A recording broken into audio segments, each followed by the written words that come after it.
இன்னைக்கு மதியம் சாப்பிட்றதுக்கு வீட்டுக்கு வரும்போதே பாலா அவங்க சொல்லிட்டாங்க, நைட்டுக்கு சமைக்காத, வீட்டில் சாப்பிட்டு சாப்பிட்டு போர் அடிச்சிருச்சு, கடைக்கு போய் சாப்பிடலான்ட்டாங்க. எப்படா சமையக்கட்டுக்கு லீவ் விடலான்னு நானும் காத்துக்கிட்டே இருந்தேன். சொன்ன அடுத்த செகண்ட் கொஞ்சம் கூட யோசிக்கவே இல்லை, போலான்ட்டேன். ஆராக்கு நைட்டு சாப்பாடு ஊட்டி விட்டுட்டு நாங்களும் கடைக்கு கிளம்பி போயிட்டோம். அங்க போய் மெனு கார்டை பார்த்ததுதான் ஓடுறது பறக்கிறது நீந்துறதுன்னு ஒன்னொன்னுலயும் அத்தனை வெரைட்டி வச்சிருக்காங்க. நானும் ஃப்ரண்ட் அட்டை டு பேக் அட்டை வரைக்கும் திருப்பி திருப்பி பாக்குறேன். வெஜிடேரியனுக்கு ஏதாவது ஒரு 10 வெரைட்டி வச்சிருப்பாங்களான்னு ஒன்னும் இல்ல. கடைசியில ஒரு 4 வெரைட்டி ஒளிஞ்சுக்கிட்டு இருந்தது. அப்புறம் அதுல ஒரு 2 வெரைட்டி ஆர்டர் போட்டு வீட்டுக்கு வாங்கிட்டு வந்துட்டோம்.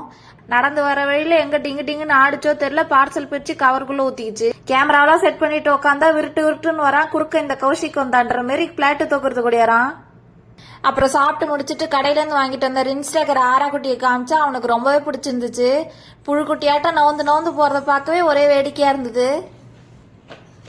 நிக்க வச்சுக்கிச்சு பாரு அது.